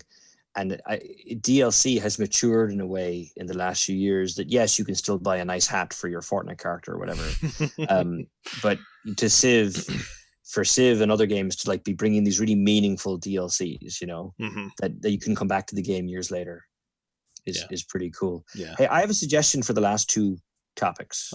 Okay. I think for the history GOTY and the non-history GOTY, I think we should go through our honorable mentions first for each one. Okay. Our honorable mentions for history GOTY, then our personal winners, and then we do the same for the next category. Okay, so what do you think? This really builds suspense. This builds suspense, and so this is the first category we'll do is 2020's history game of the year, and so we're going to do our honorable mentions first. So, John, now that you've changed up things, you have to go first. I have to go first. So, a quick shout out to Kentucky Route Zero, which is a game that has kind of technically been around for, I think, since 2013. Yeah, almost a decade. Almost a decade from Cardboard Computer. I bought this game a long time ago and said, I'll play it when Chapter 5 comes out. And I did that. I waited until Chapter 5 came. Chapter 5 finally came out. This is, it's also honorable mention for my non-history game of the year because it's not necessarily an obviously historical game. It's a wonderful, frankly, it's a piece of art in the sense of it's one of the more literary games I've played. But it really engages with and is informed by and kind of celebrates while also being confused by this kind of Americana idea, and like it's right there in the title, Kentucky Route Zero. This is a game that is deliberately kind of absurdist and surrealist, but is kind of folding itself into these kinds of perceived ideas of America. And I'm talking about kind of the America that like Bono fell in love with when you two were writing Joshua Tree. You know what I mean? Like, like suddenly he had gospel singers. A long time ago, John. That's a long time ago, I know. But this is the kind of America, speaking as a foreigner who came to this country to live here, we all, even the more, maybe the internet is changing this, but even the more informed of us had an idea of the country before we got here. And of course, there's many Americans have an idea of the country too, like other places. But I think I like the way the Kentucky Route Zero, I like the way it lives that, and it's in the DNA of it, even though it's not quote unquote a history game. Other honorable mentions for me, Hades was not my nomination, but was just, we've talked about it, and I think we'll talk about it more perhaps.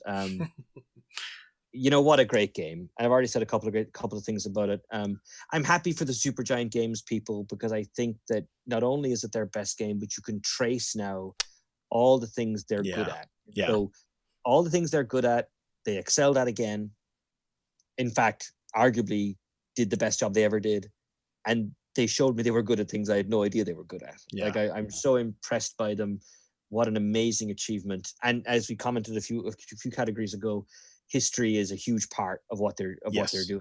Yeah. Enjoyment. Yeah. And, I think I like your comment there about, tracing their development through their games. And I think one of the things that I can't wait to read is like a monograph level study of Supergiant Games, starting at the beginning and then going through and kind of analyzing each one of their games in turn. I think that would make for a really good book. Not just because I think they're a great studio, but also because like they have a very clear direction going from one project to another in the same way that you could say, consider the works of one author or the works of one director, for instance, where, it's kind of like they're clearly, creating games, but then using those games as inspiration for the next title.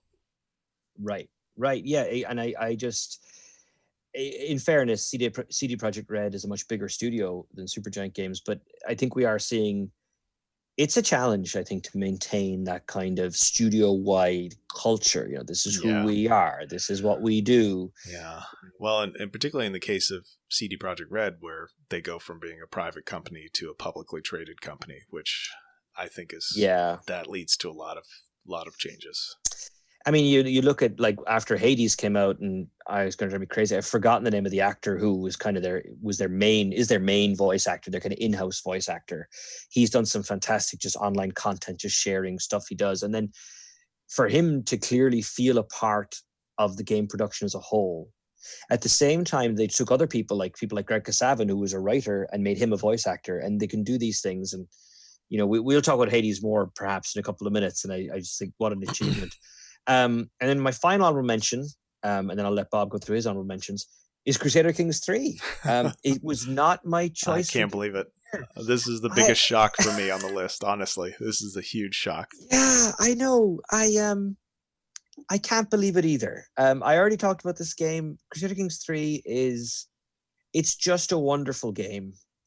And it got pipped at the end for reasons I'll go into in a few minutes, but it was such a narrow loss. I think one thing I'll say Crusader Kings 3, I'm sorry, is that I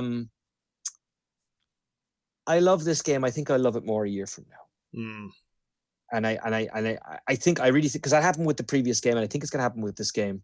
And I think next December we'll laugh at how ridiculous and unbelievable it was I didn't pick Crusader Kings 3. But Crusader Kings 3 and I, we're still working through the early phases of what's going to be a long relationship. And it's an exceptional game. Didn't quite get there. Bob, what didn't quite make it for you? Well, I'd say my first honorable mention goes to Radio General, which is a game that I've only started playing this past week, but I just love the complete package. I love the kind of interesting twist it offers on strategy games, using voice commands. And I think that in terms of learning the history, it's something that it adds in a lot of primary sources, and I think it helps the overall package. And plus, it's like $20. It's like I mean, easy recommend.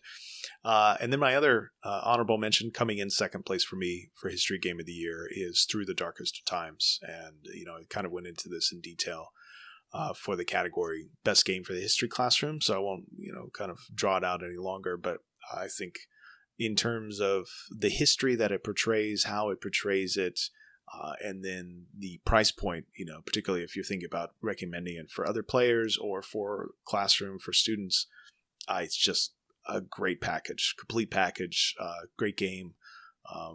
And, my quibbles with the way in which the strategy element works in that game, I think are kind of moot when you think about everything else it does so well. And so honorable mention, second place for me, History Game of the Year, Through the Darkest of Times. Well, I'll go first, my History Game of the Year, and then we'll do yours, Bob, which the truth is, actually, I could totally co-sign onto yours. We'll get to that in just a second. I picked Ghost of Tsushima as my Game of the Year, and I think it came out in June. I'm trying to remember. It came out in the summer, I think, early summer. And so if you'd said to me in July, oh, you're going to pick that as your best history game, I would have said, nah, I'm not going to do that. I mean, I like it, but there's no way. There's just no way I'm going to do that. And so it's a little bit of a contrast to Crusader Kings 3, where I haven't had a chance to let it really kind of, sit there yet. As the months went on, and as I thought more and more about Ghost of Tsushima, it's actually, my memories of it have grown fonder. And as I've gone back into it to play it more, I'm enjoying it more. As a game, it's a beautifully made game. The sound design in Ghost of Tsushima is exceptional. The gameplay is very strong.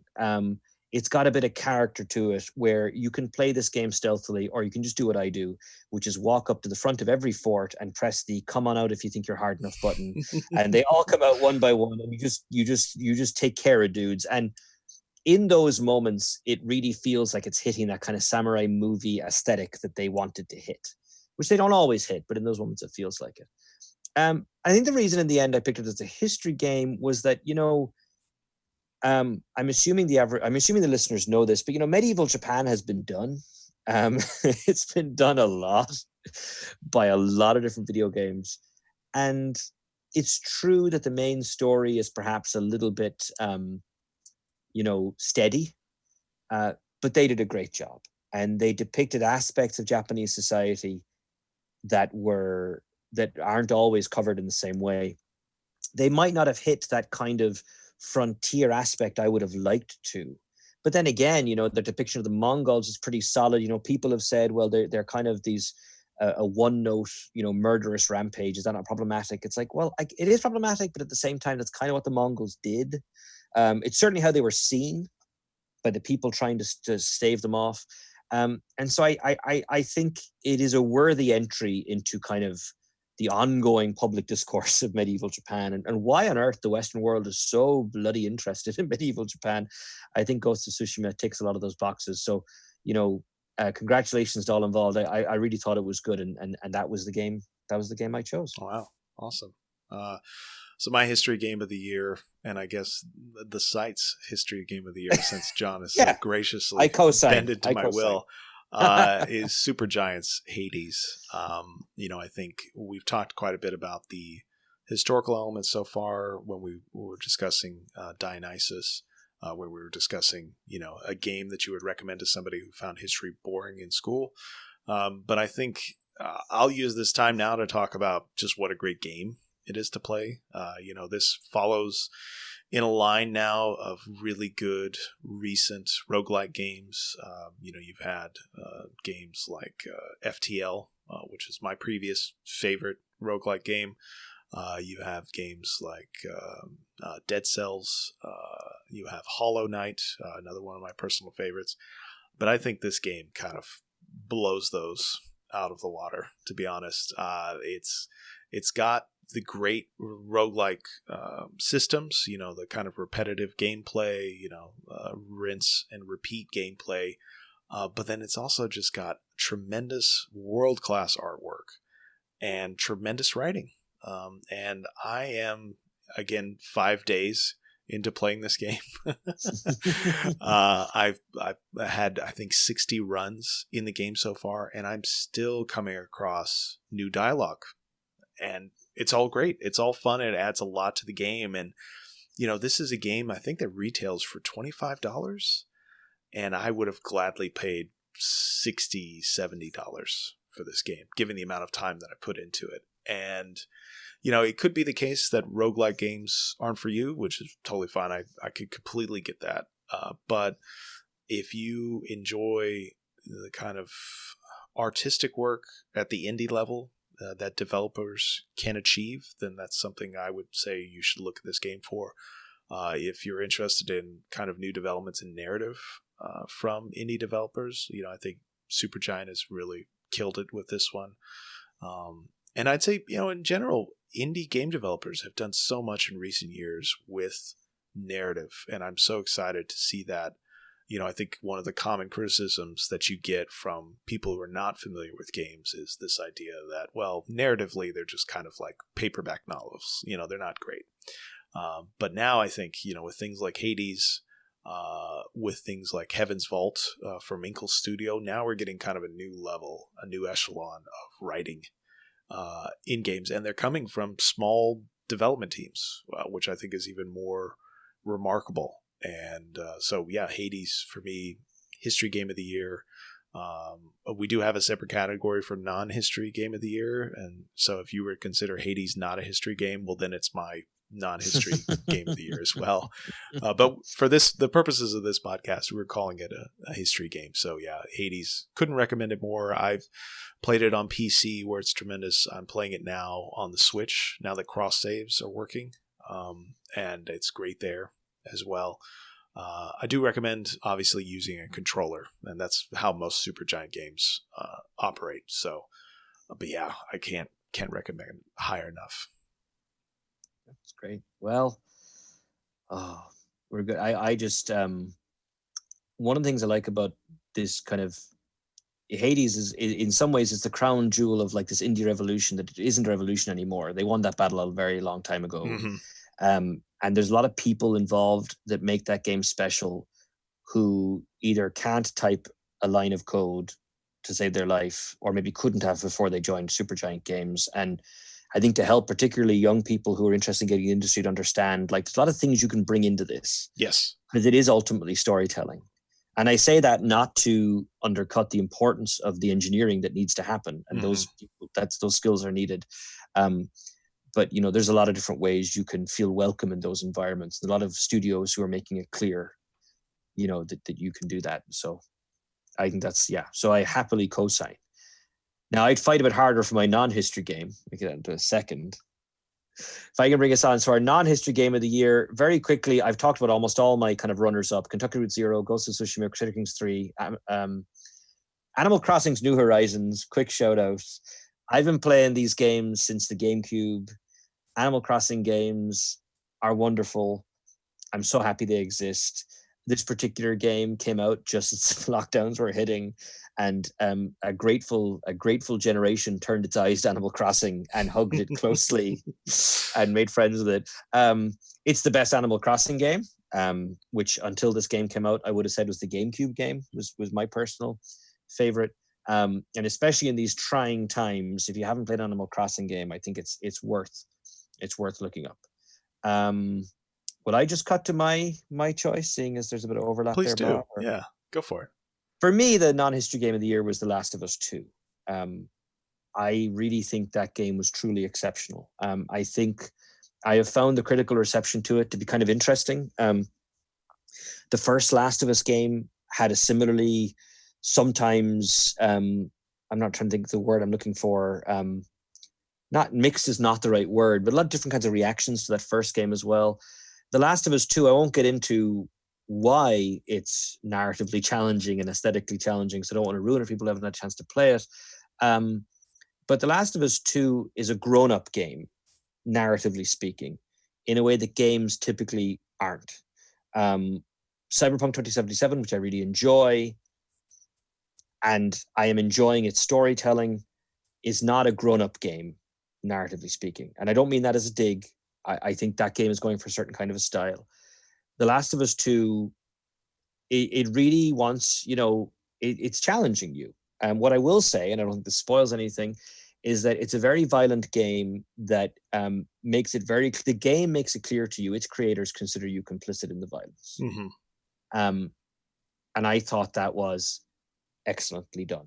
And I think the story is good. And the story was very moving in a way that video games have rarely succeeded in moving me. And I may, or my character, I didn't get to make the choice that was scripted. The character made a choice late in that game that just broke my heart. Mm-hmm. And it just thickened me that was, they had a chance to escape a cycle of pain, and they didn't do it. And that's what humans do, and on top of all of that, technically speaking and everything else, it was a beautifully made game. And I think the gameplay was great. So Last of Us 2, I'm so happy that game I really wanted that game to be good. And I'm so happy that I wasn't disappointed. Yeah. And so Last of Us 2 is my runner-up for this category. Best non-history game of the year, for all the reasons John just went through. And, I think when we were talking about with relation to narrative with Hades, with more recent games, this fits into that kind of elevated narrative new tradition, I would say, for gaming. And, I think you had mentioned that some of the criticism of this game was surprising, but I would say that for me, it was surprising, but it's also heartening to know that we could have such high-level discussions about this kind of narrative in a game. Yes, I think, if you were to look back in previous decades, it would have been very difficult to kind of sustain that sort of criticism, post-release going further. And, I think post-release, obviously, Last of Us 2 could sustain a lot of really well-considered criticism. But also, I think going forward, this is a game that's going to continue to generate a lot of thoughts. And so, yeah, I'm just such a huge fan of Naughty Dog. Last of Us 2 has won all sorts of awards.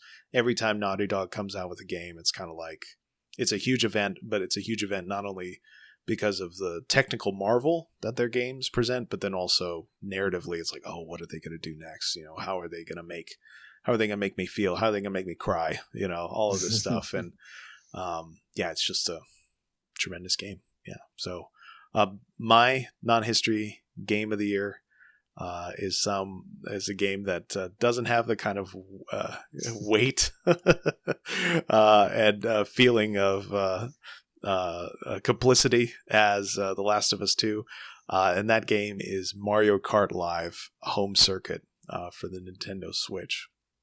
So if you're not familiar Mario Kart Live Home Circuit is a racing mixed reality game.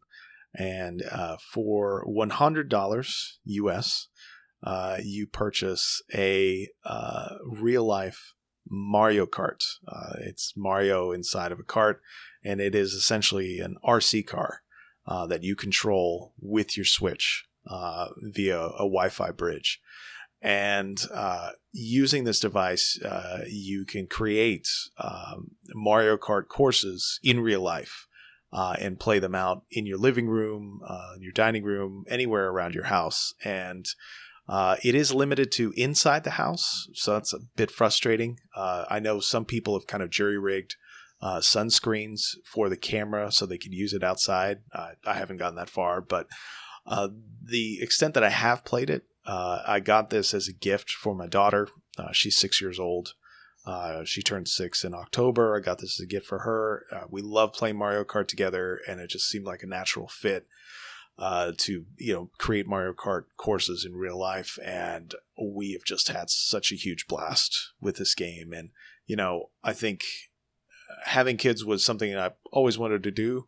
But now that she's gotten older, it's really exciting to be able to share these kinds of experiences with her, and to have as much fun with it as for myself as she is as well, and to get to see how she kind of brings her own unique personality to creating the course and how she controls Mario, and she's already agitating for a second Mario Kart. The Luigi one I think is the only other one that's come out, but that's another $100 that I'm just not sure if I want to pay for right now, especially in the midst of the pandemic.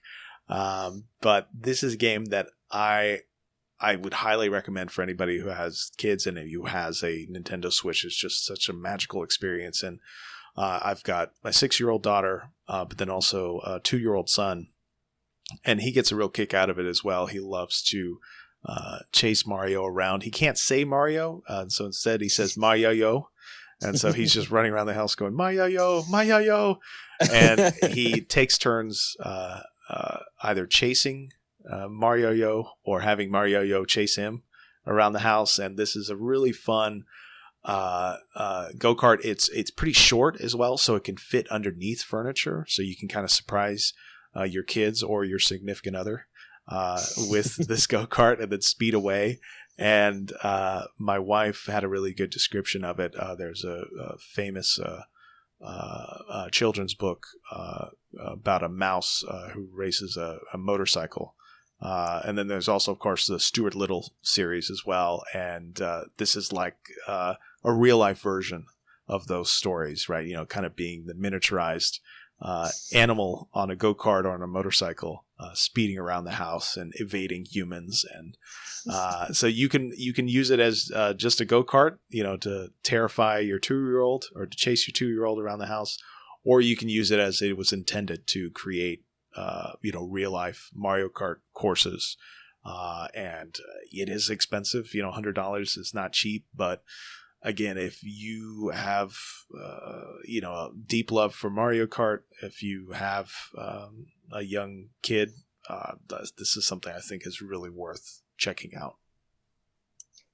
Well, I think that's a great place to leave it. Christmas week, middle of Hanukkah, something heartwarming. More heartwarming than The Last of Us 2. Definitely, yes. That's awesome. Yeah. That's awesome.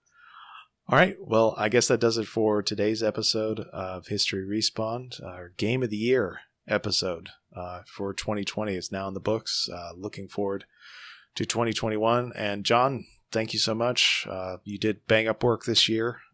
You kept everybody in your family alive, and you're not divorced. So it's all good at this point. I know. Yeah, you and me both. Well done, Bob. Thanks to you as well. And thanks to you for keeping History Respawned up and running. Like, I don't know how you did it. I really don't. You actually you got a lot of good work put out for the channel and for the website this year. And I'm grateful to still be part of this and everything. So Merry Christmas to you. Happy holidays to everybody. And Merry Christmas, Happy Holidays to everybody listening. We hope that you're all safe. And we can't tell you, I mean, I'll let Bob say it, but I mean, we're obviously so grateful that you that you listen to us, watch us, and that you appreciate what we're trying to do. So yeah. All right. I couldn't say it better myself. So I'll just wrap up by saying happy holidays, Merry Christmas. Merry Christmas to you, John. And until next time, goodbye.